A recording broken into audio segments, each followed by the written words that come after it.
Tip was so anxious to rejoin his man Jack and the Sawhorse that he walked a full half the distance to the Emerald City without stopping to rest. Then he discovered that he was hungry and the crackers and cheese he had provided for the journey had all been eaten. While wondering what he should do in this emergency, he came upon a girl sitting by the roadside. She wore a costume that struck the boy as being remarkably brilliant, her silken waist being of emerald green and her skirt of 4 distinct colors, blue in front, yellow at the left side, red at the back and purple at the right side. Fastening the waist in front were 4 buttons, the top one blue, the next yellow, a third red and the last purple. Image 100. The splendor of this dress was almost barbaric, so Tip was fully justified in staring at the gown for some moments before his eyes were attracted by the pretty face above it.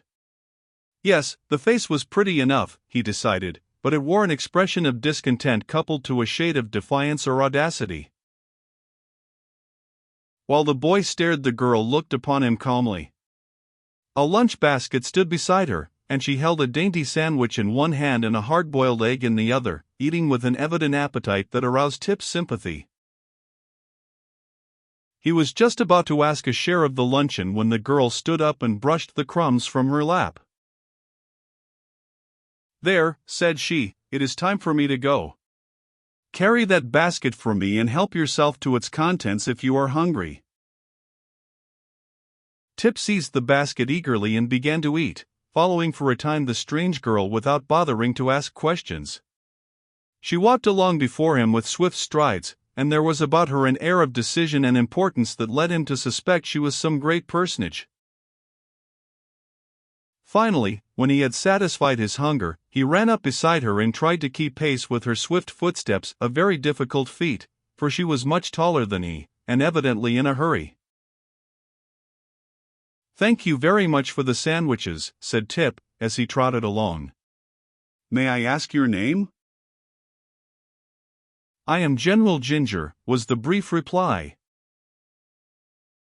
"Oh," said the boy, surprised. "What sort of a general?" "I command the army of revolt in this war," answered the general, with unnecessary sharpness. "Oh," he again exclaimed. "I didn't know there was a war." "You were not supposed to know it," she returned, "for we have kept it a secret, and considering that our army is composed entirely of girls," she added, with some pride, "it is surely a remarkable thing that our revolt is not yet discovered." "It is, indeed," acknowledged Tip. "But where is your army?" "About a mile from here," said General Ginger. "The forces have assembled from all parts of the land of Oz, at my express command. For this is the day we are to conquer His Majesty the Scarecrow, and wrest from him the throne. The army of revolt only awaits my coming to march upon the Emerald City." "Well," declared Tip, drawing a long breath, "this is certainly a surprising thing. May I ask why you wish to conquer His Majesty the Scarecrow?" "Because the Emerald City has been ruled by men long enough, for one reason," said the girl. "Moreover, the city glitters with beautiful gems, which might far better be used for rings, bracelets and necklaces, and there is enough money in the king's treasury to buy every girl in our army a dozen new gowns. So we intend to conquer the city and run the government to suit ourselves." Ginger spoke these words with an eagerness and decision that proved she was in earnest. "But war is a terrible thing," said Tip, thoughtfully. "This war will be pleasant," replied the girl, cheerfully. "Many of you will be slain," continued the boy, in an odd voice. "Oh, no," said Ginger. "What man would oppose a girl, or dare to harm her? And there is not an ugly face in my entire army." Tip laughed. "Perhaps you are right," said he. "But the guardian of the gate is considered a faithful guardian, and the king's army will not let the city be conquered without a struggle." "The army is old and feeble," replied General Ginger, scornfully. "His strength has all been used to grow whiskers, and his wife has such a temper that she has already pulled more than half of them out by the roots." When the wonderful wizard reigned, the soldier with the green whiskers was a very good royal army, for people feared the wizard. But no one is afraid of the scarecrow, so his royal army don't count for much in time of war. After this conversation they proceeded some distance in silence, and before long reached a large clearing in the forest where fully 400 young women were assembled. These were laughing and talking together as gaily as if they had gathered for a picnic instead of a war of conquest. They were divided into 4 companies, and Tip noticed that all were dressed in costumes similar to that worn by General Ginger.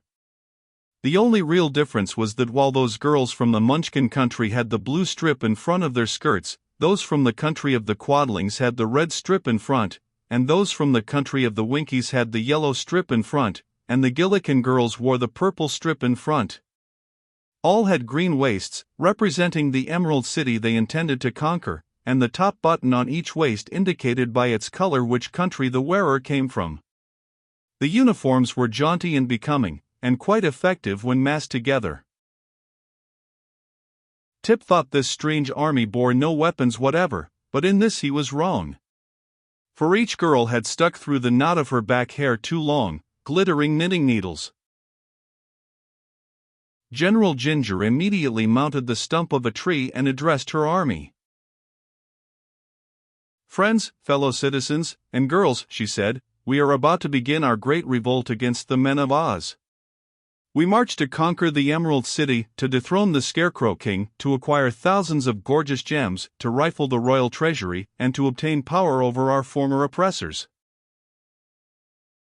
Image 105. Image 106. "Hurrah," said those who had listened, but Tip thought most of the army was too much engaged in chattering to pay attention to the words of the general. The command to march was now given, and the girls formed themselves into 4 bands, or companies, and set off with eager strides toward the Emerald City. Image 107. The boy followed after them, carrying several baskets and wraps and packages which various members of the army of revolt had placed in his care. It was not long before they came to the green granite walls of the city and halted before the gateway. The guardian of the gate at once came out and looked at them curiously, as if a circus had come to town. He carried a bunch of keys swung round his neck by a golden chain, his hands were thrust carelessly into his pockets, and he seemed to have no idea at all that the city was threatened by rebels. Speaking pleasantly to the girls, he said, "Good morning, my dears. What can I do for you?" "Surrender instantly," answered General Ginger, standing before him and frowning as terribly as her pretty face would allow her to. "Surrender," echoed the man, astounded. "Why, it's impossible. It's against the law. I never heard of such a thing in my life." "Still, you must surrender," exclaimed the general, fiercely. "We are revolting." "You don't look it," said the guardian, gazing from one to another, admiringly. "But we are," cried Ginger, stamping her foot, impatiently, "and we mean to conquer the Emerald City." "Good gracious," returned the surprised guardian of the gates, "what a nonsensical idea! Go home to your mothers, my good girls, and milk the cows and bake the bread. Don't you know it's a dangerous thing to conquer a city?"